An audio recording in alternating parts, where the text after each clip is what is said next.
Communist China calls itself great and glorious. You might have heard some of their propaganda lines, but don't believe them. They're lying.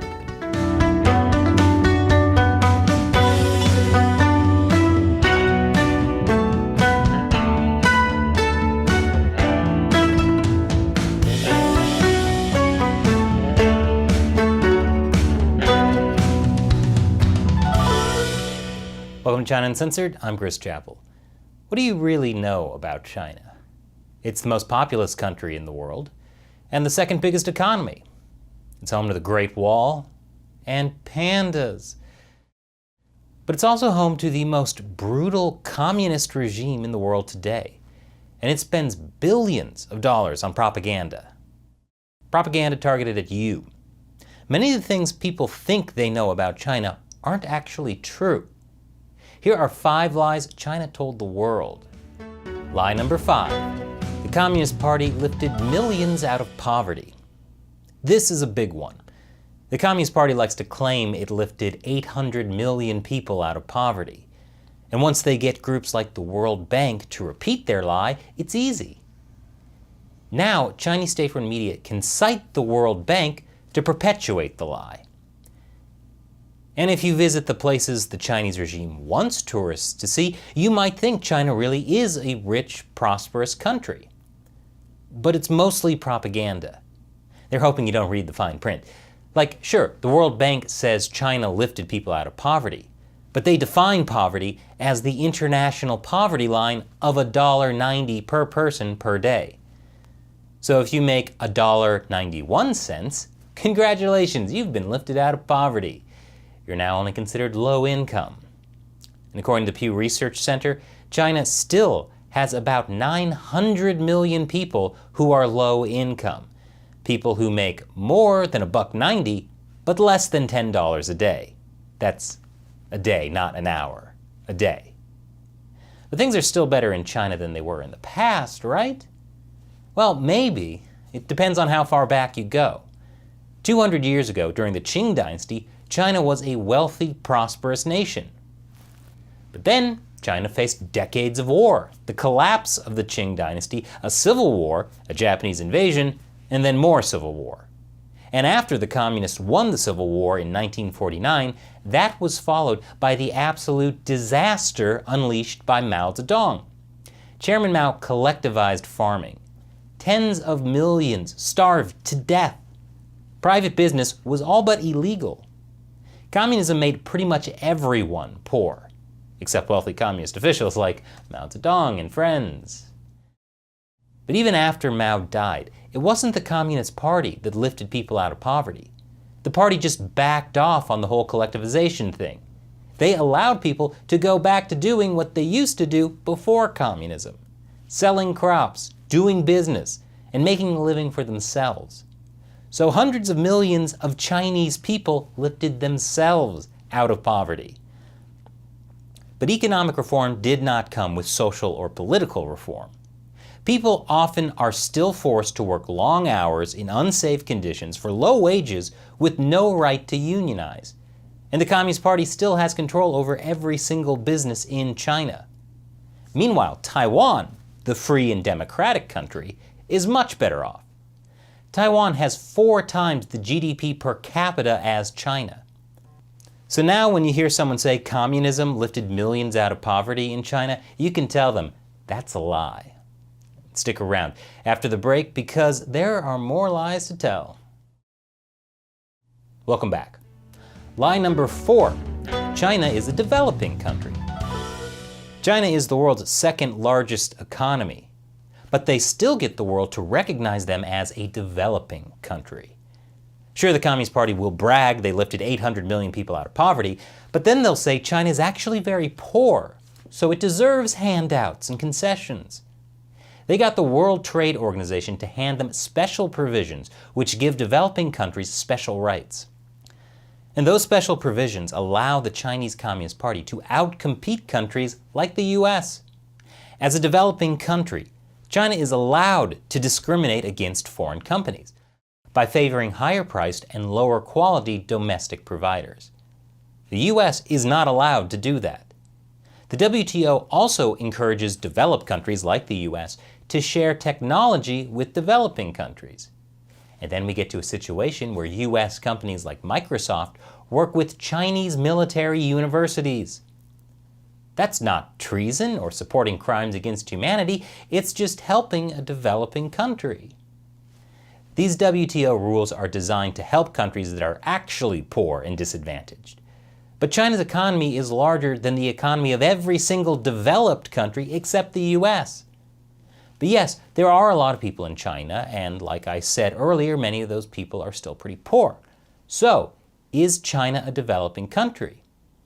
It turns out the WTO has no official definition for developing country. Members announce for themselves whether they are developed or developing. And that's how the Chinese Communist Party games the system. So next time someone claims China is a developing country, you can tell them that's a lie. Lie number 3. The Chinese Communist Party never invaded another country.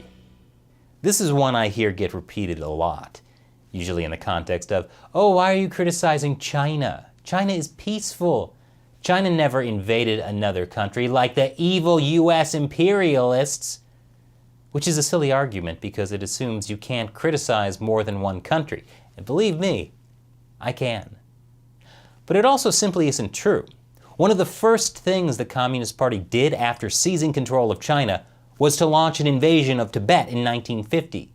Tibet at the time was internationally recognized as an independent country. Then, in 1954 and again in 1958, China tried to invade Taiwan. That was the first and second cross-strait crisis. The US got involved, and even briefly considered using nuclear weapons against China. In 1962, China invaded this part of India called the Arunachal Pradesh, claiming it was actually Chinese territory. That was the beginning of the Sino-Indian War. In 1979, China invaded Vietnam, and that went about as well for China as it did for the US. The Chinese Communist Party also threatened the UK to force them to hand over all of Hong Kong in 1997, even though the main island of Hong Kong fully belonged to the UK. In more recent times, the Chinese Communist Party has built artificial islands in disputed waters of the South China Sea, and began putting missile launchers on them. Because even though several countries border the South China Sea, China claims all of it. It also continues to slowly take over territory on its land borders, like by building villages in territory that actually belongs to Bhutan, and putting more troops on the border with India. And to this day, China still threatens to invade Taiwan by force. So next time someone tells you, well, China has never invaded another country, you'll know what to say. It's a lie. Lie number 2. Falun Gong is an evil cult. What do you call a spiritual practice that involves people standing still and sitting still? Chinese yoga? Wrong! It's a dangerous threat to state power. Falun Gong is a Buddhist-y meditation practice that became popular in China during the 1990s. In 1999, Chinese government estimates put it at 70 to 100 million people practicing, which would have meant more people were practicing Falun Gong than were members of the Chinese Communist Party. So, then Chinese leader Jiang Zemin launched a bloody crackdown that continues today. But how do you get the Chinese people to agree to a massive crackdown on tens of millions of their innocent neighbors? Make people scared of them. Tell everyone Falun Gong is an evil cult. Make up a bunch of lies about their beliefs, create propaganda videos, and then censor foreign media who say anything different. According to actress and rights activist Anastasia Lin, official media defamed Falun Gong and dehumanized practitioners. Student leaders like me indoctrinated fellow students with hate propaganda. Hundreds of thousands of people were imprisoned and put through a process of torture called transformation, whose objective was to make them renounce their beliefs. If you'd like to learn more, check out my episode, What is Falun Gong and Why is it Persecuted? But anyway, next time someone tells you Falun Gong is an evil cult, you can tell them that's a lie. But this lie isn't just about Falun Gong. This is the same lie the Chinese Communist Party uses against any group they want to persecute. That's why the Chinese Communist Party calls Uyghurs terrorists. They call Tibetans separatists. and Hong Kong protesters secessionists. It's all to make people scared of these groups, and to make it seem like the party is justified when it imprisons, tortures, and kills them. And finally, lie number 1. The coronavirus pandemic isn't China's fault. There are just so many lies here, it's hard to know where to start. But let's start with the original name. In January of 2020, Chinese state-run media were calling it, do you remember? The Wuhan virus, because Wuhan is the city where it was first discovered. China also lied when they said it was preventable and controllable. But when things began to spin out of control for China, they tried to rein it back in. First, they got the World Health Organization to stop calling it the Wuhan virus, because, that's racist. Instead, call it COVID-19. And COVID-19 could have started anywhere. And then they doubled down by spinning a tale that COVID-19 actually was started by the US Army. And definitely not by this lab in Wuhan called the Wuhan Institute of Virology, which was specifically doing research on how to make bat coronaviruses more deadly to humans. And yes, China told labs to destroy all its early samples. But they weren't covering anything up. It was done for biosafety reasons. It's now impossible to go back and pinpoint what was happening at the lab in the months before the outbreak. Not that it matters, because Chinese state-run media says China has always been open and transparent on COVID-19 origins tracing. And frankly, the US is manipulating it in order to blame China. But the worst lie is the lie Chinese officials told themselves. Isn't that always the truth? I'm talking about how, during the early weeks of the outbreak, starting in December 2019, Chinese officials covered up the outbreak, choosing to suppress information so as not to embarrass party members. For 25 days, officials in Wuhan and Beijing concealed the extent of infections or refused to act on warnings. If they had acted instead of covering it up, they might have prevented a global pandemic.